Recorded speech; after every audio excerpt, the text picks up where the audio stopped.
Welcome back to the Brewing a Better You, a podcast about navigating life in your 30s, one pace at a time. In this podcast, we'll talk about adulting, personal growth, life realizations, shared by someone navigating the uncertainties of his 30s as well. Now relating life like a marathon journey.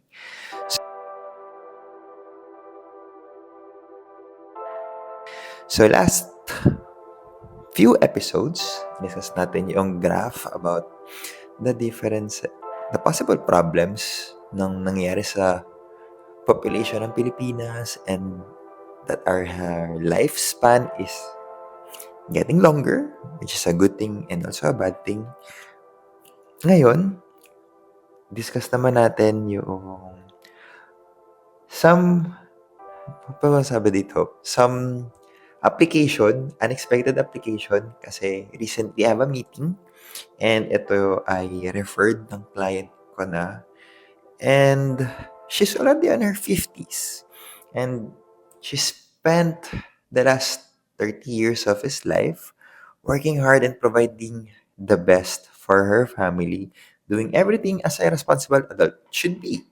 And na-mention din niya na she already got her early retirement benefit from her company. So, kung isipin mo, ang yaman-yaman na niya kasi she's been on a one company for 30 years plus multiplier plus kung magkano yung sahod niya ngayon. Laki, laki ng pera. And umabot na kami sa kwentuhan na about life and also planning for her retirement kasi currently nasa mini retirement season siya ngayon. And she shared something to me na napaisip ako. Pero na-imagine ko na siya before, pero hindi pa gano'n ka-vivid, hindi pa gano'n ka-solid. Kasi hindi pa naman gano'n kalaki yung impact sa akin nito. So actually, ito yung sabi niya, pagod na ako mag-work. Isipin mo, 30 years na ako nagtatrabaho pero hindi ko pa din afford mag-retire completely.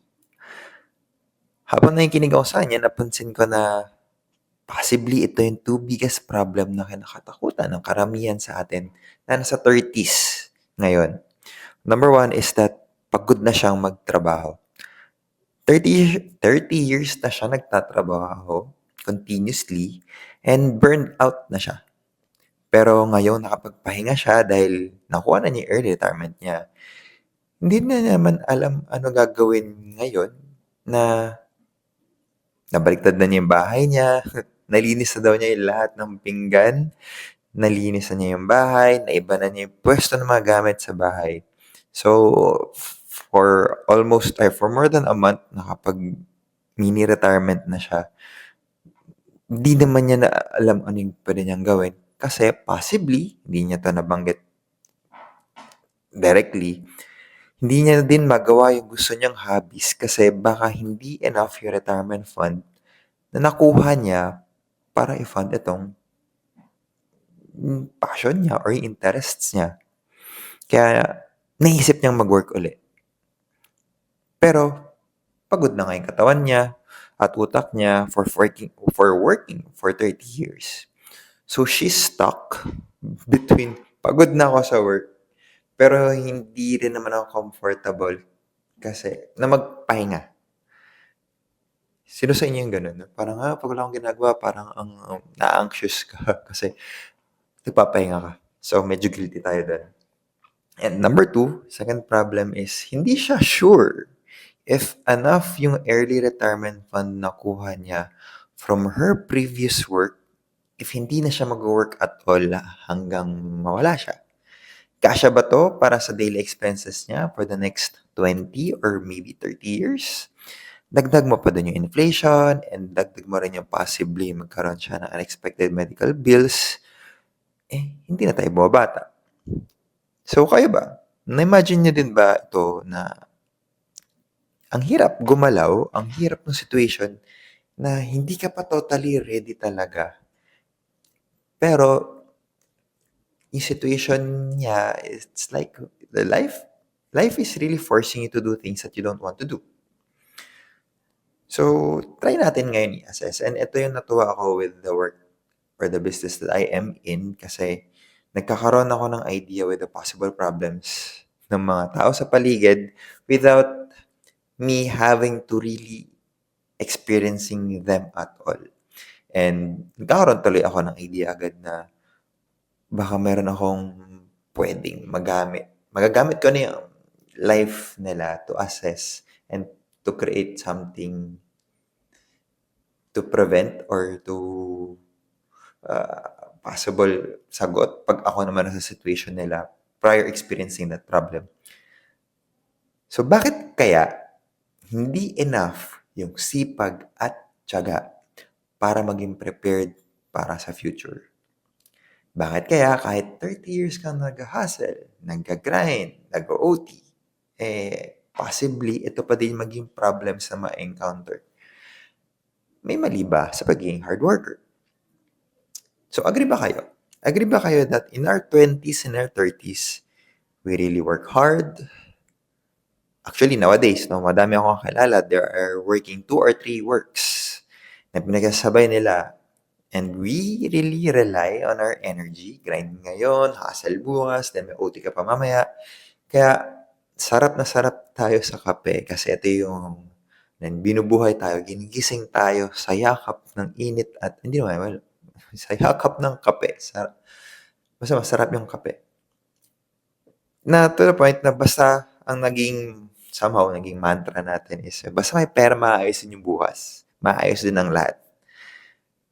Wala naman technically mali dito. Wag lang yung may tinatapakan tayong tao. Pero reminder lang, no, na having high income doesn't guarantee financial liberty when you retire if wala ka na tong mga to. Number 1 is if wala kang clarity, knowing your important life numbers, mamaya discuss natin siya. Structure. If wala kang system for your money, for your health, and for your energy. And number 3 is spacing. If hindi mo alam paano i-manage yung energy mo para hindi ka ma-burn out pagdating ng 50s mo, para magagawa pa rin yung mga gusto mo sa buhay and ma-enjoy mo yung pinagpaguran mo. Kasi kung puro sipag at tiyaga lang ang puhunan at pinahangahawakan mo ngayon, tapos wala kang strategy, ay, hindi ka talaga makaka-retire. Hindi ka talaga makapagpahinga kahit na nasa 60s ka na. Mapapersa ka pa rin mag-work dahil sa financial anxiety. Diba? Nabanggit na natin ito nung previous episodes na we're not sure if the government could sustain our life with the lumiliit yung population ng lumiliit yung population ng mga bata, ng mga kabataan. Hindi tayo sure if yung workforce, by the time na tayo namang mga 30s ang magre-retire, enough yung taxes na makukuha to fund the projects ng government. Diba? So, yun yung problem. Kaya I think these are the 2 biggest lessons na natutunan ko sa meeting ko. Number 1 is that she lived and worked for 30 years na walang strategy kung paano pag umabot ng pagkatanda. Number 2 is that hindi siya nakapag-find ng time to spend for herself to do the things that she loves. So if you're in your 30s, entering 30s or papunta ng 40s, and you're listening right now is the best time to do these 3 non-negotiable things. Number 1 is to know your real life numbers. So, ito yung baseline mo. Kasi, di mo sure, enough na ba yung savings ko? Enough na ba yung investments ko? So, stop guessing if your money is enough already. So, sit down, audit your monthly expenses, check mo yung nagiging cash flow mo, calculate mo what is a realistic 20 to 30 years worth of retirement looks like. Include mo rin buffer for your health coverage kasi take note, ang most HMOs hanggang 65 years old lang ang coverage. And if hindi ka na rin employed, edi wala ka na rin benefit from the company. Number 2 is to shift from being a sprinter to a marathoner mindset. So I've been talking about this for several episodes already. Stop treating your body like a robot, like a car. Well, actually, car nga sa robot has maintenance eh. Ikaw, preventive maintenance, hindi maintenance sa gamot. Preventive maintenance wherein they check, they reset, they refuel, oil change, and etc. etc. So ikaw naman, as a person, as a human being, you have to manage also your energy, you have to sleep, you have to check your labs, your vitals, your lahat-lahat, your health in short, so that you could actually make it to 70 to 75 na buo ang katawan mo, free ka nakagalaw with full capabilities pa. And number 3 is to build a protection system para sa pamilya mo. Kasi do not leave your family's future to a chance. Talk to your trusted financial consultant to discuss health protection and wealth structures so that kung may mangyari mang uncertain sa buhay mo, binatuhan ka ng curveball na di mo alam saan ang galing, biglang na may sakuna or aksidente or kung ano man, buhay ka. Alam mo na yung retirement mo is okay ka pa din. May makukuha na ka pa rin ng pera. So, to wrap it up, grabe talaga when I was traveling pauwi after that meeting. Natuwa ako na nakatulong ako sa new client, pero ang dami kong naiisip din kasi natakot din ako. Paano if umabot ako ng ganun? May problema na ako kasi kumbaga aware na ako na ito'y possible na nangyari. Pero paano kaya kung aware naman yung isang tao pero hindi lang talaga siya binigyan ng circumstance ng buhay para makabawi and inabot na siya ng 50s.